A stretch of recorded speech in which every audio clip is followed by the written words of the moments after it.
తెలంగాణలో ఈ నెల 20న ఆసక్తికర పోరు జరగనుంది. ఆసక్తికర పోరు అనగానే ఐపీఎల్ మ్యాచ్ అనుకుంటున్నారేమో, కాదండి, పొలిటికల్ మ్యాచ్. ఈ పొలిటికల్ మ్యాచ్తో ఉత్తర తెలంగాణలో టెంపరేచర్ డబుల్ కానుందనే చర్చ మొదలైంది.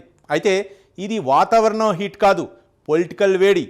రాష్ట్రంలో ఉన్న ఇద్దరు పెద్ద నేతలు ఉత్తర తెలంగాణలో ఒకే రోజు పర్యటించనున్నారు. దీంతో రాజకీయ వర్గాల్లో హీట్ పెరిగింది. ఇంతకీ ఎవరా నేతలు, ఎందుకు ఒకే రోజు పర్యటిస్తున్నారు, ఇందుకు గల కారణాలేంటో ఈ స్టోరీలో తెలుసుకుందాం.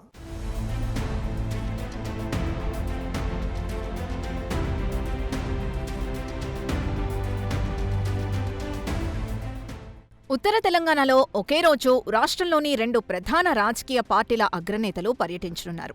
దీంతో అక్కడ పొలిటికల్ హీట్ పెరిగింది. ఆ ఇద్దరు నేతలు ఎవరో కాదు. ఒకరు ఫైర్ బ్రాండ్గా పేరున్న నేత, రాష్ట్రానికి సీఎం రేవంత్ రెడ్డి.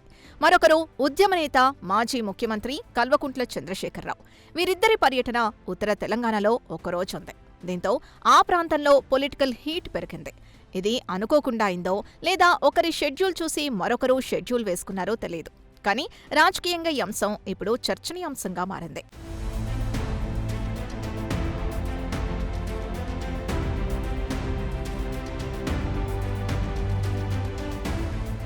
ఆపరేషన్ లేకుండా మోకాళ్లు మరియు నడుము నొప్పులకు అత్యాధునిక చికిత్స. ఆర్ఎఫ్ఏ మరియు ప్లాస్మా పద్ధతిలో చిన్న ఇంజెక్షన్తో పరిష్కారం. Ask hospital, road number 12, Banjara hills.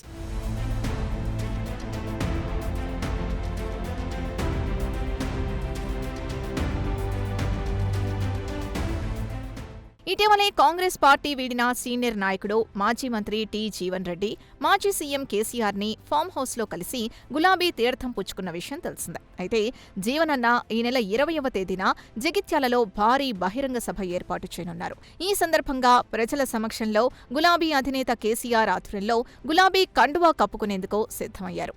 దీనికి కావాల్సిన ఏర్పాట్లు జరుగుతున్నాయి. చాలా రోజుల తర్వాత మాజీ ముఖ్యమంత్రి సభకు రానున్నట్లు తెలుస్తోంది. దీంతో పెద్ద ఎత్తున సభ నిర్వహించేందుకు బీఆర్ఎస్ టీం ప్లాన్ చేస్తోంది. ఇక సభలో కేసీఆర్ వస్తే పొలిటికల్ స్పీచ్ ఉంటుంది. కేసీఆర్ మాట్లాడితే ఎలా ఉంటుందో తెలంగాణ ప్రజలకు ప్రత్యేకంగా చెప్పాల్సిన అవసరం లేదు.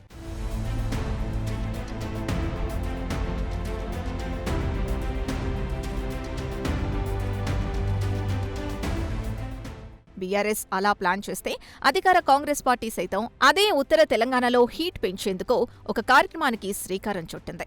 అదే రోజు ముఖ్యమంత్రి రేవంత్ రెడ్డి పర్యటనకు ముహూర్తం ఫిక్స్ అయింది. కాళేశ్వరం ప్రాజెక్టు నిర్మాణంలో భాగంగా కుంగిపోయిన మేడిగడ్డ బ్యారేజ్ని సీఎం పరిశీలిస్తారు. పరిశీలించడమే కాకుండా పునరుద్ధరణ పనుల పురోగతిపై అధికారులతో సమీక్షా సమావేశం నిర్వహించి ఎన్ని రోజుల సమయం పడుతుంది, ఎలా పునరుద్ధరణ చేస్తారో అడిగి తెలుసుకొని కొన్ని సూచనలు చేసే అవకాశం ఉన్నట్లు సమాచారం. అయితే మేడిగడ్డ బ్యారేజ్ పరిశీలన తర్వాత అక్కడ బహిరంగ సభ నిర్వహించాలని కాంగ్రెస్ పార్టీ భావిస్తోంది. దీంతో ఆ సభలో సీఎం రేవంత్ రెడ్డి కాళేశ్వరం ప్రాజెక్టులో జరిగిన అవినీతిపై, మేడిగడ్డ, అన్నారం, సుందిళ్ల బ్యారేజ్లు కుంగిపోవడంపై పొలిటికల్ స్పీచ్ ఇవ్వనున్నట్లు తెలుస్తోంది. దీంతో ఈ నెల 20న ముఖ్యమంత్రి వర్సెస్ మాజీ ముఖ్యమంత్రిగా సీన్ మారిపోయింది. ఇప్పటికే సీఎం పర్యటనకు సంబంధించి మంత్రి శ్రీధర్ బాబు మంథనిలో అధికారులతో సమీక్షా సమావేశం సైతం నిర్వహించారు.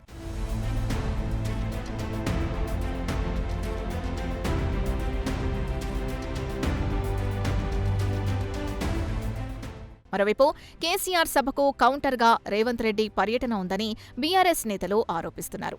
ప్రజల దృష్టిని మరల్చేందుకు కుతంత్రం పన్నారని అంటున్నారు. అయితే గతంలో కూడా ఇరువురు నేతలు ఒకే రోజు వేరువేరు ప్రాంతాల్లో పర్యటిస్తూ ఒకరిపై ఒకరు తీవ్ర విమర్శలు చేసుకున్న సందర్భాలున్నాయి. మొత్తానికి ఎవరు ముందు షెడ్యూల్ ఫిక్స్ చేసుకున్నారో అనేది పక్కన పెడితే ఒకరోజు ఉత్తర తెలంగాణలో కొద్ది దూరంలోనే హేమాహేమీల పర్యటన ఉండడంతో రాజకీయంగా వేడి రాజుకుంది. సీఎం వర్సెస్ మాజీ సీఎం మ్యాచ్, ఎవరి పర్యటన హిట్ ఉంటుందో, ఎవరి పర్యటన ఫెయిల్ అవుతుందో, ఎవరు పొలిటికల్ స్పీచ్ ద్వారా 6లు కొడతారో 4లు కొడతారో అనే ఉత్కంఠ నెలకొంది. చూద్దాం ఏప్రిల్ 20న ఏం జరుగుతుందో, ఎలాంటి యాక్షన్స్, రియాక్షన్స్ ఉంటాయో.